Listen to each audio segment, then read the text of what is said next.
Hi, everybody. This is Danielle Karapkin speaking to you from Thornhill, Ontario at the Bayit Beth Avram Yosef of Toronto on behalf of webyeshiva.org. We are studying Moreh Nevukhim, Maimonides' Guide for the Perplexed.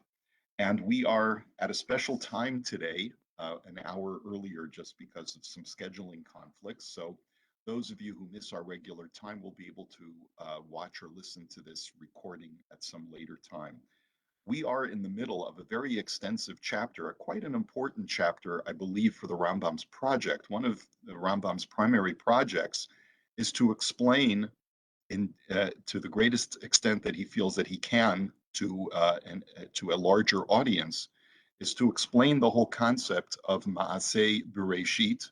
And later on, he'll get into the other component of Ma'aseh Merkava. But Ma'aseh Bereshit really means the act of creation. And as our sages say in the Mishnah in Chagiga, this is very esoteric knowledge, and it is something that can only be revealed to one student at a time in any great extent. And so the Rambam recognizes that he must be very cautious with this information, only revealing certain glimmers of really what's going on. And what becomes apparent is that the Rambam, because of his subscription entirely to Aristotelian science, which he believes is an accurate depiction of the reality that we live in, feels that when we look at the psukim, when we look at the verses of the Torah, we should be able to find a scientific alignment of what science tells us is reality and how it came into existence. And that's really the Rambam's project in the bulk of chapter 30, which is to go through the verses, to go through some of the sayings of the sages which elucidate the verses, and seeing how this lines up with Aristotelian either philosophy or science, as the case may be, which really are the same in a sense. We are in the middle of chapter 30, having done a little bit over half of it so far. We're on page 353, and what we were talking about last time, just to be able to get our bearings where we are now, is that the Rambam was discussing this idea of God creating something called a rakia, a firmament in the sky on the second day of creation, and what exactly that means. And the Rambam seems to be indicating, although, as he had said, he's only going to be giving us glimmers or flashes of light and not explaining things out to us completely. And so it really remains the duty of the commentaries on the Rambam to help elucidate some of the ideas that he's giving forth. What it seems that the Rambam is saying regarding this firmament is that there are the word mayim in Hebrew, the word water, is a very fluid word, pun intended. And the idea being is that water that exists in our sublunary realm, in our oceans, in our rivers, is very different from the water that exists above the firmament. They're both called water, but water has a very extensive kind of meaning depending upon its context. And when this ingredient, this material item called water, is placed in a different realm, it takes on a completely different nature than the nature of water that exists in our realm. And it was on that basis that the Rambam said that Rabbi Akiva told his students that when they would have this ascension experience to go into some higher realm of existence, they might encounter this higher water, this upper water, but it's not at all the kind of water that we would associate with in our realm. And therefore, he said, when you come to the stones of pure marble, do not say water, water, because you're not allowed to say a falsehood. It is not the same water that you encounter in our sublunary realm. And furthermore, the Rambam had said that the rakia, that the firmament itself, is made out of water. What seems to emerge from the commentaries on the Rambam is that this rakia, this firmament, is really what is a cloud covering on the earth, and there's some kind of ethereal water that we haven't yet understood what it is, but it exists in some realm either above our atmosphere, right beneath the lowermost celestial sphere, what we would call the lunar sphere, or it exists above the celestial realm in some kind of different dimension of existence or closer to God, which seems to be the case from the story of Rebbe Akiva. We're up to this paragraph of among the things you ought to know, and on page 353 in the Pines edition. There is so much information packed in here. We really could literally spend one lesson on each one of the paragraphs of the ensuing paragraphs. And I don't want to do that because our goal is to be able to go through Moreh Nevukhim at a fairly reasonable clip. And so what I'm going to do is bring up the handout that will synopsize um, some of this information. I also want to let you know that if you'd like to be able to download this handout, you can find it in two places. One is in the Facebook community Shiur in Moreh Nevukhim, and the other is on the website of webyeshiva.org, which has a course description for this course, and you can download it there. Also, you might be interested in the course description of today's course. I also uploaded a Word document which contains an article that I had written many years ago when the Higgs boson particle was, which is also sometimes known by some scientists as the God particle, was discovered.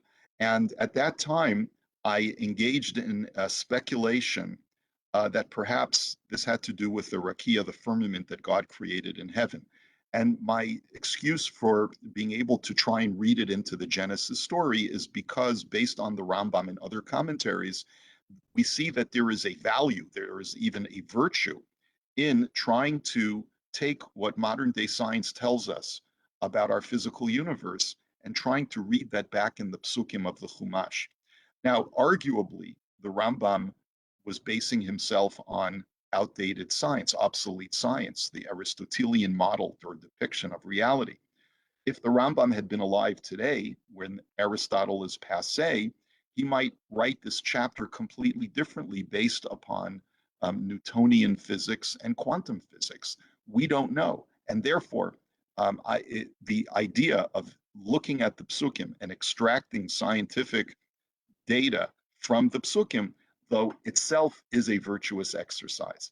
So let's take a look. So in where we are right now, we're going to start on point number 9 in our outline, which is what this paragraph is all about. Why the creation of the firmament and the division of the waters on the second day was not called good. If we look in the Torah, every single day it says Vayar Elokim Kitov, that God saw that it was good. The one exception is on the second day of creation, where the Torah does not say Vayar Elokim Kitov after God has created this division between the lower waters and the upper waters with the insertion of a firmament, of a rakia. Question is why? And so the Rambam quotes our sages and he says the best interpretation, the rabbis say some really excellent things, he says, implying that there are certain things that he is more fond of than others, in the words of the sages. And he says the best interpretation that the rabbis give for this absence of the words kitov in the Torah is Amar Rabbi Shmuel, Lefi shelo nigmara melechet hamayim. It's because the work that needed to be done on the water to divide it and to push it into its permanent places had not been finished on the second day, and it had to move over into the third day. What does he mean? What do our sages mean by that? It says that on the third day of creation, God further divided the waters to allow room for dry land to emerge. So the idea of division of water started on the second day, but was not completed until the third day, where the lower waters, even though they had been divided from the upper waters on the second day, were further divided from each other with on the third day to make room for dry land. The Rambam says that he just quotes this saying of the sages, and he's saying that this was a two-pronged process, and that's something that we're going to pick up on in the Rambam's sort of superimposing the science of his day to try and understand this. But before we get there, the Rambam is going to tell us anything that was created and has permanence and is evident to man. Scripture calls this kitov. Scripture says, "And behold, it was good." But both the rakia and the firmament and the mayim and the celestial water that is above it is not visible to us and doesn't appear to exist, since there is no visible water between ourselves and the lowest celestial sphere. And if we were to explain that these things exist above the celestial realm, Rambam sort of hedges his bets, it would be even more difficult to explain what this water is. Man does not perceive the firmament, man does not perceive the upper waters. And as a result of man's lack of clear perception of what these terms are, Scripture does not call it kitov, because kitov means that God sees that it's good for man, not just good for God, but God sees that it's good for man. If man doesn't perceive a certain aspect of creation, God will not call it kitov.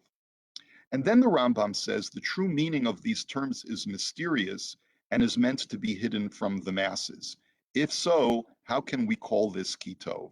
Only that whose purpose is evident to the masses can be identified as such. Now, what the Rambam means here, according to Rav Kreskis, is that there is something theologically problematic about God revealing the true function of these upper waters. And what he suggests is that when we look at rainfall, um, uh, ancient and medieval man sees rainfall as an act of God, that God chooses to bring rain at certain times and at certain places, either as a form of blessing or as a form of curse when there's a privation of rain. And when we think about the scientific data that teaches us how do clouds form to cause rain, it may have to do with some other kind of scientific explanation that can be explained without bringing God into the equation. And Rav Kreskis believes that what the Rambam is alluding to is that if a person truly understood the science of meteorology, it would be possible to write God out of the picture of what causes rainfall, because rain is a product of a bunch of different atmospheric conditions combining all at the same time to create the climate that is propitious for rainfall. That also is part of the background of this firmament and these upper waters if we explain them in scientific terms. In other words, the positioning and the winds that position clouds is really traceable back to the firmament and the upper waters. And if so, it would be possible, if man understood this carefully, to be able to ascribe rainfall not to God, but rather to the motions of the upper waters and the firmament.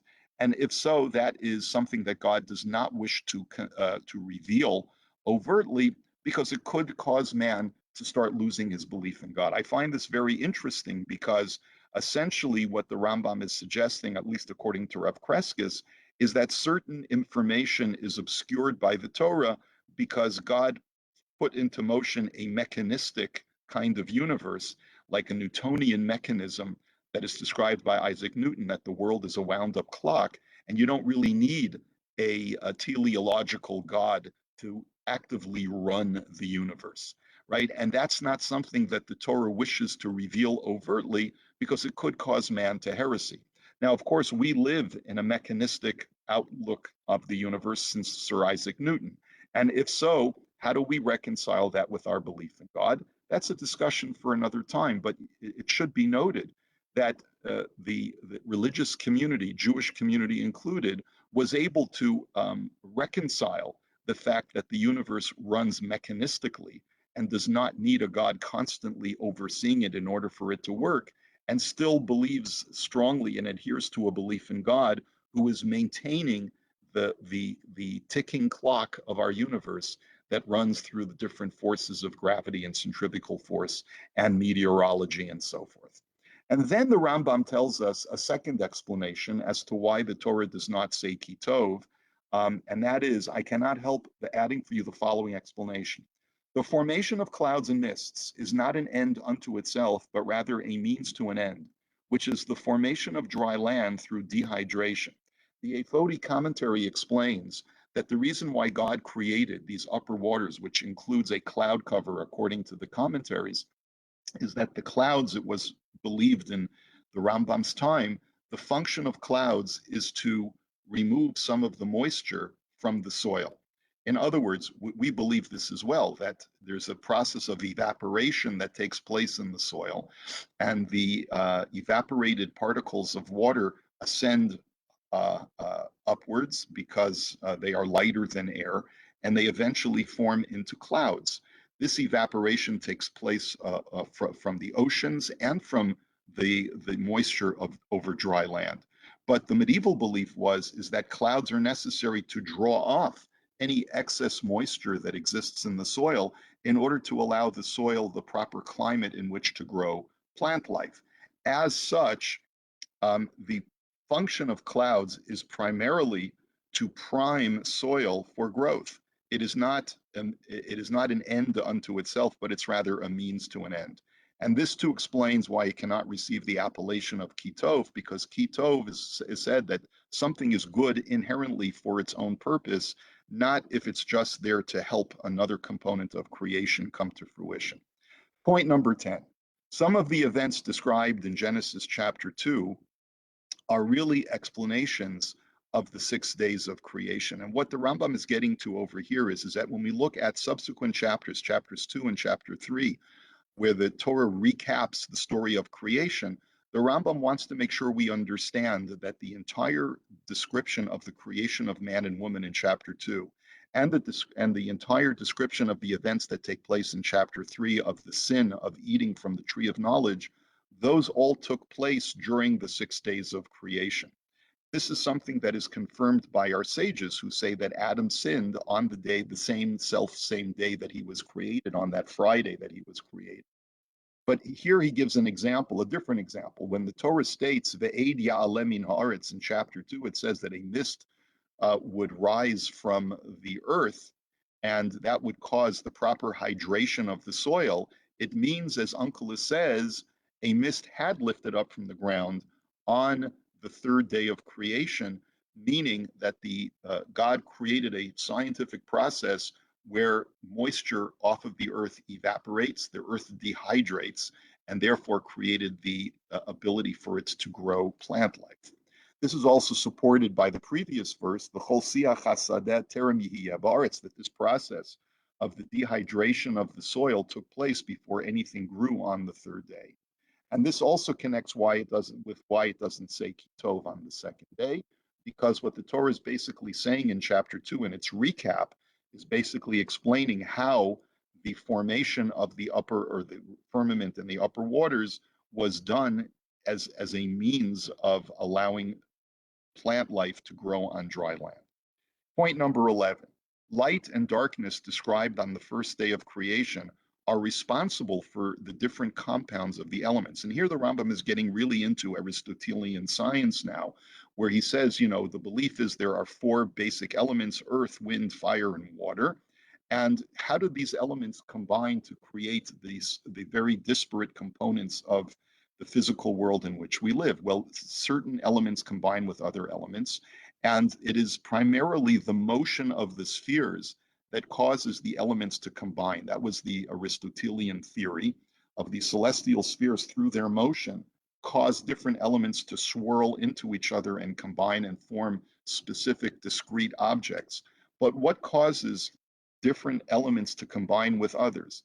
And so it's due to varying degrees of heat and cold, which are produced by the two mists or hydrations. I'm sorry, the light and darkness that is described on the first day of creation are really code words for heat and cold. And some combination of heat and cold was responsible for causing the two mists, or the two dehydrations, that took place both on the second day of creation, where it says that God caused the separation of the upper waters from the lower waters, beginning this process of allowing the dry land to start to emerge through creating a cloud system. And then finally, on the third day, when God causes this mist to rise again and to create the final dehydration and the visibility of the soil. And this is what gives rise to first minerals, then to plants, then to animals, and finally to humans. The Rambam seems to be describing here an evolutionary process of simplest component of creation to most complex. Then he writes that the natural or dormant state of existence is darkness, and light, perhaps he means energy, is introduced to a system to illuminate it.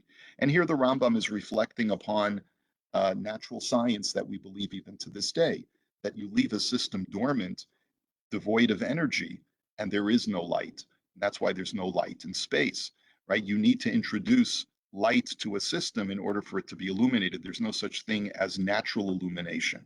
And this is why the Torah first describes our world as completely dark, the choshech al pnei tehom, and then afterwards introduces light as a later creation. Again, the Rambam using the scientific knowledge that he possesses in order to explain the verses in the Torah. Point number 12.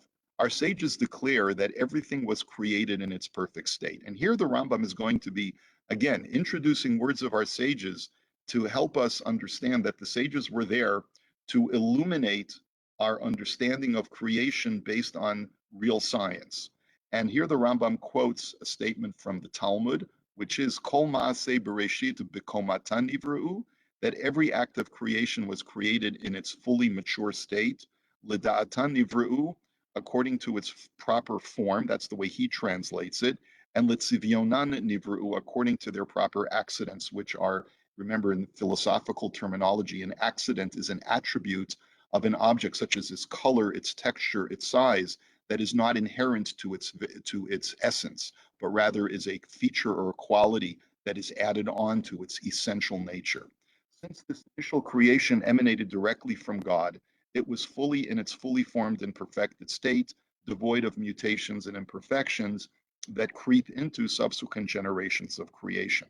And that's what the Rambam is saying, is that the rabbis are essentially trying to describe the most perfect type of creation that God brought into the world or introduced to the world. This sounds almost Platonic in its description of how the world in its initial creation was the most perfect form of creation. And then eventually, over the course of time, things tend to mutate and become less than perfect. Point number 13. The entire story of Adam and Eve in the garden takes place during the 6 days of creation on the last day, even though the narrative is written after the completion of the 6 days in chapter 3. And that's something that I mentioned before. The changes described as a result of the eating of the tree are consistent with the days of creation, which were days of formation of existence into its current permanent and static state. And what the Rambam really means by saying that is that when we consider that the function of the 6 days of creation, whether they're actual 24-hour days or thousands or millions of years long, the point being is that the reason why there are 6 days of creation is because during these 6 days, the world is in the process of formation.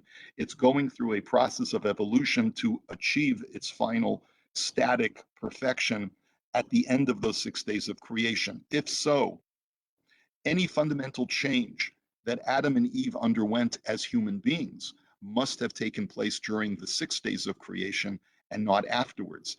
If man changed inherently by through his eating of the tree of knowledge of good and evil, then it must be that that took place during this formative process of 6 days of creation, which is why the sages feel compelled to say that the events chronicled in chapter 3 of Genesis of the life in the garden takes place in those formative period, in that formative period during the 6 days of creation. And then the Rambam writes something that he's going to sort of lay the foundation for the remainder of the chapter. I will only share with you small glimpses of the secrets being conveyed by their sages in their profound teachings. And so he now launches into a number of statements from the sages. So let's take a look. He says, one of these teachings is Amar Rabbi Yirmiyah ben Elazar from the Talmud tractate Eruvin, Dav Partsuf Panim Hayu Lahayalo La'adam. Man La'adam Harishon. Man had two faces or two aspects or two sides to him. Shenamar Achor Bakedem Tsartani, as the verse says in scripture, that you, God, you created me back and front. And so our sages tell us that when Adam was first created, he was created male and female, and the male and female were fused back to back.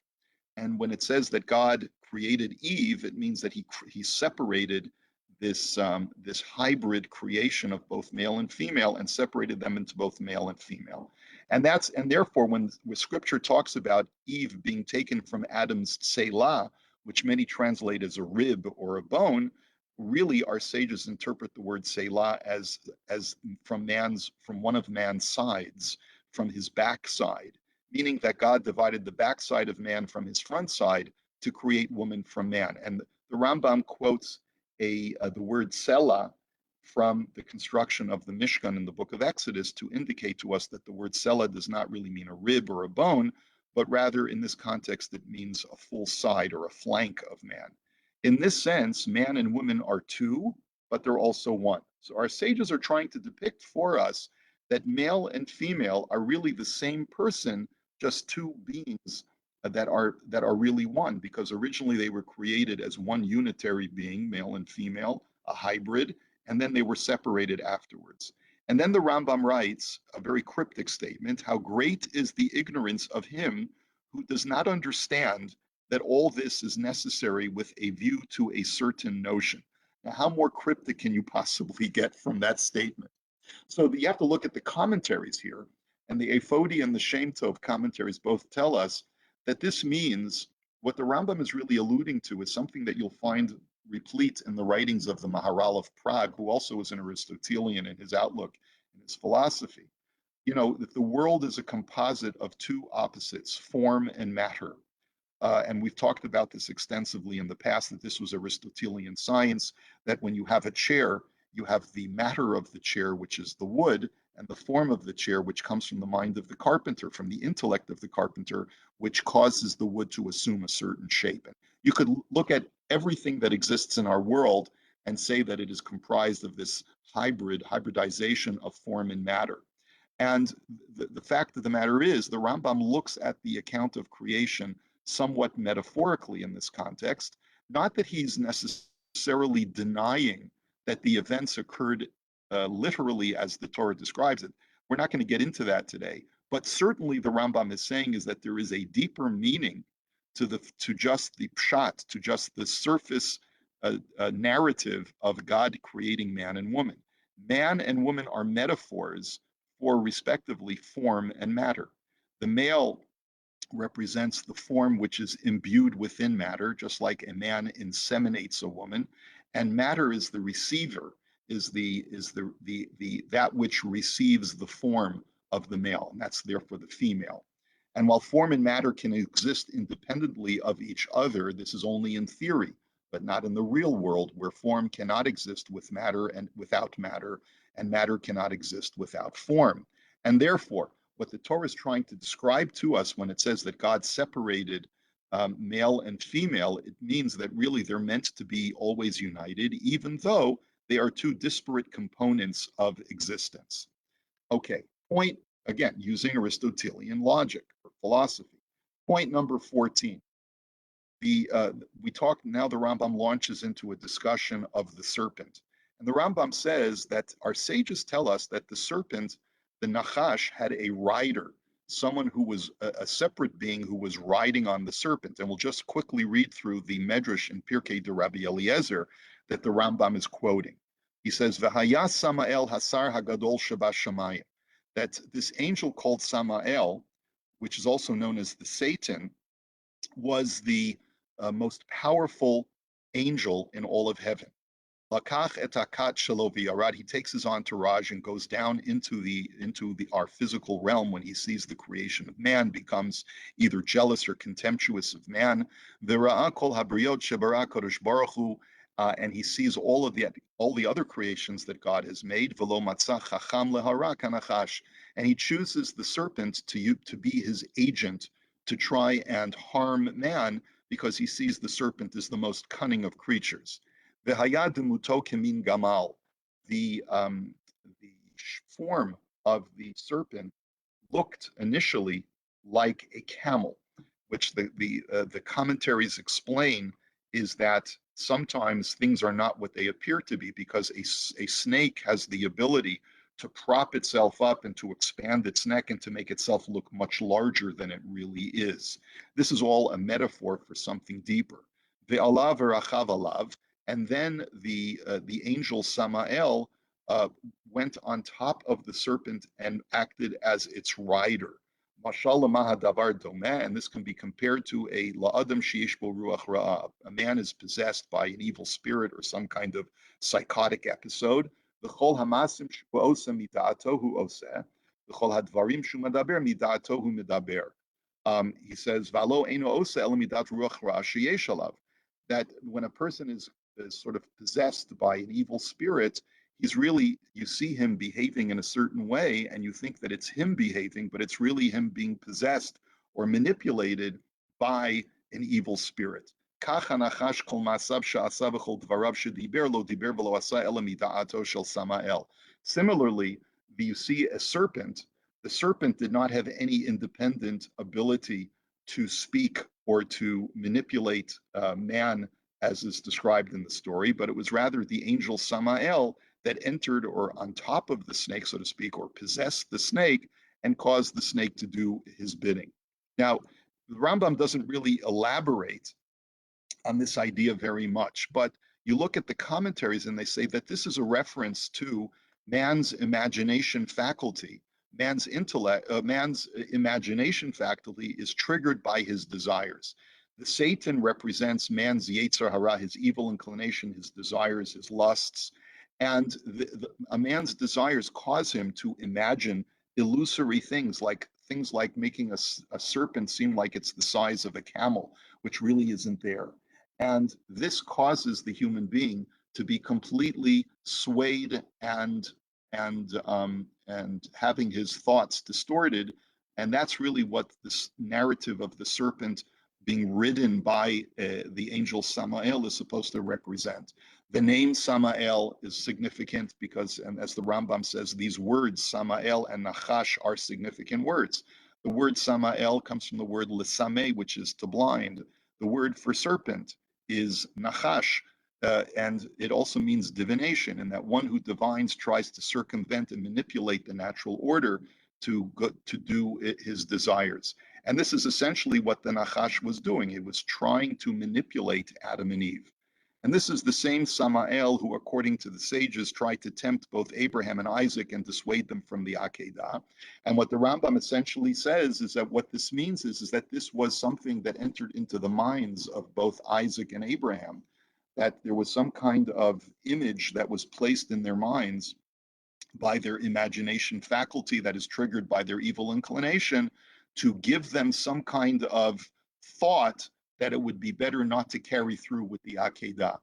And that, he says, is really what the sages mean when they say that the Satan appeared before Abraham, trying to dissuade him from sacrificing his son on Mount Moriah. Let's go on to point number 15, and which is a continuation of a discussion of the serpent, but it's specifically how he interacts with Adam and Eve. He says, note that the serpent tempted Eve. It had no interaction with Adam whatsoever, but only interacted with the woman. This is because Adam represents form, which is associated with the intellectual faculty, which is supposed to remain pristine, and is the part of the human psyche which is the most analytical and the most objective in its views. The intellect is the least affected by desire and imagination, which are products of one's matter, which is represented in this metaphor as the female. So the serpent tries to infiltrate the female component of the human psyche, which is desire and the imagination faculty, and in the hopes of eventually felling the larger totality of the psyche, including the intellect. Scripture describes the strife between the woman and the serpent more than it describes the strife. When God curses the serpent, he says, Ve'iva ashit beinecha uvein ha'isha. God says to the serpent, I will place animus between you and the woman, uvein zaracha uvein zara, and between your seed and her seed. Hu yeshufecha rosh ve'ata teshufenu akev. He will crush your head, and you will crush his heel or attack his heel. And this ties in with the idea of the woman as matter, and man's attack is against the serpent's head, meaning that the intellect has the ability to completely shut down the imagination faculty if man allows his intellect to be the primary component of his thinking process. So then he completely can crush the head of the serpent, so to speak, completely obliterate all of one's desires and imagination, while the serpent's attack is against man's heel. And the way that the imagination works is that it tries to slow down and distract the person from his intellectual exercises and his thoughts to try and process data objectively. Again, so you see that this is all a metaphor, a very deliberate metaphor, to describe a psychological process going on in the different components of the human thinking mind, which according to Aristotle is divided into intellect, imagination, and so forth. Point number 16. Another wondrous statement of the sages is when they say in Tractate Shabbat, "Bisha sheba nachash al chava hitil bazuhama," that the snake had actual carnal knowledge with Eve, and he inseminated her with some kind of impurity, some kind of pollution. And Yisrael sha'amdu al har Sinai paska zuhamatan, of the kochavim shelo amdu al har Sinai lo paska zuhumatan. The Jewish people stood at Mount Sinai and they were able to eradicate that pollution that was embedded within the original woman. The other nations who did not stand at Mount Sinai and receive the Torah never had this pollution eliminated from them. And Rav Kreskus basically says that what this means is that the serpent has this perpetual and perennial ability to pollute man's thinking and cause him to go down the wrong path and pursue things which are actually not in man's best interests. When we stood at Mount Sinai and received the Torah, we received the tool that is necessary to remove this polluting effect of the evil inclination of the serpent and allow us to think more clearly, because the Torah, according to this interpretation, provides us with different mitzvot and tools of thinking that allow us to be able to push away or to reject the desire triggered imagination faculty and focus more on objective thought on what is right and wrong or good and evil. Next, point number 17, the size of the tree of life. The Rambam now goes into a statement of the sages who tell us that the tree of life, which is something that God sent man out of the garden so that he should have no longer any access to the tree of life. The Midrash tells us in Bereshit Rabbah that it was 500 years long, the trunk of the tree. Now, what does that mean? So, according to the commentaries here, it means that it was believed in the ancient world that there is a 500-year journey, I guess, setting out on foot from the center of the Earth until the lunar sphere. There's a huge distance between our Earth and the innermost sphere, the lunar sphere. And all of scientific knowledge that is accessible to man is contained within this span of space. Man is capable of grasping all of natural science that is contained within the innermost portions of the Earth up until the celestial sphere of the moon. Beyond that, man does not really have the ability to grasp the science of the celestial realm. This really goes back to something that the Rambam had said before about Aristotle having gotten everything right in his understanding of the sublunary realm. But once he gets into the celestial realm, everything is speculative because man simply doesn't have access to scientific knowledge of what exists in the celestial realm.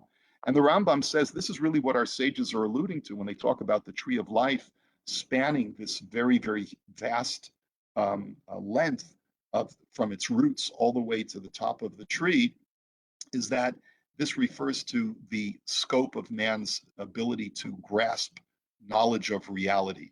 And then there are branches that go above the trunk, the Medrash says, which means that man can have small glimpses of the reality of the celestial realm, just like through branches, but not through the trunk itself.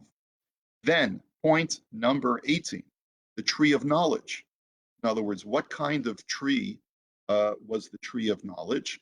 There's a lot of debate in the Talmud. However, the Rambam quotes a medrash which he finds to be the most favorable of all the different opinions as to what was the fruit of the tree and what was the tree of knowledge itself.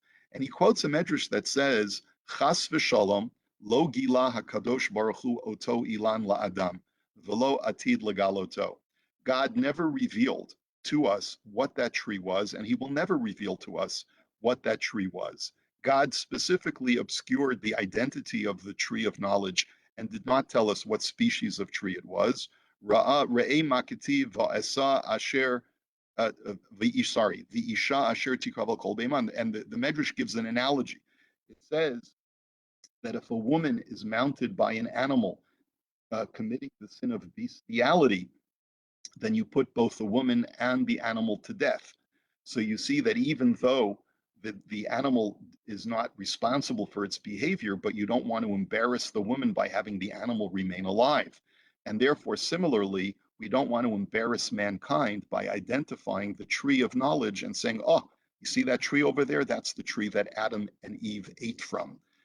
So what does this mean in the deeper understanding using Aristotelian philosophy? It means, according to the Rambam, using the commentaries, God only revealed to man superficial knowledge, but not knowledge of a deeper intellectual reality. This is so because if man perceived things as they truly are, he would never seek to propagate and have children and engage in anything having to do with his corporeal world. And so essentially, what the way that the Rambam reads this midrash is that God obscures from man the identity of the tree. God obscures the tree of knowledge from man. God sort of occludes man's ability to understand reality for what it truly is, because if man saw the artifice and the sort of the vacuousness of the physical world, he would have no ambition to do anything in this physical world. And so that's really the deeper meaning of this medrash. Just a couple of more points and then we'll be done for today. Point number 19, God placed Adam in the Garden of Eden. Vayanicheu, that God placed them there. According to the Medrash, the word Vayanicheu is hiniachlo, that God placed man in a state of tranquility. And as the commentaries say, the garden is not a real place using this metaphorical narrative, but rather a state of intellectual perfection and harmony.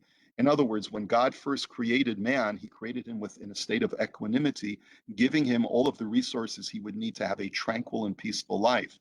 It is, however, sometimes that we are kicked out of that place of harmony in our lives, and our goal should always be to refine that sense of balance and harmony of the Garden of Eden. Again, a metaphor.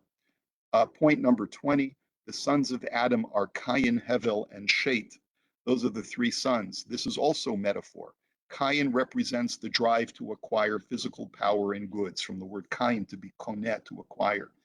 Hevel represents the drive to grow spiritually and intellectually, because Hevel is the child who realizes that this world is Hevel, this world is vanity, and therefore he focuses all his attentions on spiritual matters without bothering to take care of his physical needs. Shet is the intermediate between the two. In Platonic knowledge language, we would call him the philosopher king, the person who understands that it is necessary to lead within this world, but also is the benevolent philosopher, the wise man at the same time. Hevel dies most quickly because if you do not have any ambition to to self-sustain yourself in this world, you will perish immediately. Cain eventually perishes after some level of respite, but he too must perish because a person whose sole focus is the physical realm will quickly see that there's nothing there. But only Seth, who is able to maintain a balance between the spiritual and physical, can endure eternally. Point number 21, Adam gave names to all the creatures. The Rambam makes just a very terse statement. This teaches that languages are conventional and not natural, as has sometimes been thought.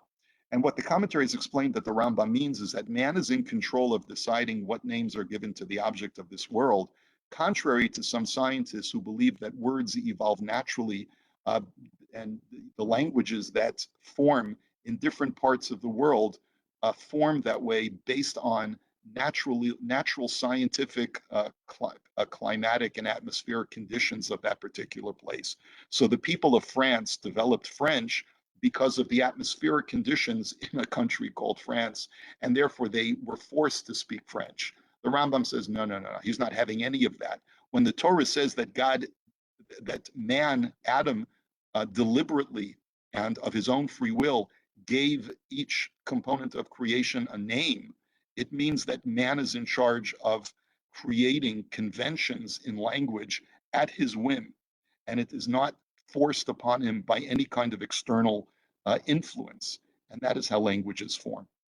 Okay, the very last few sentences of the Moreh Nevukhim in chapter 30 we're going to say for our next session, for a couple of reasons, especially because chapter 31 is quite short.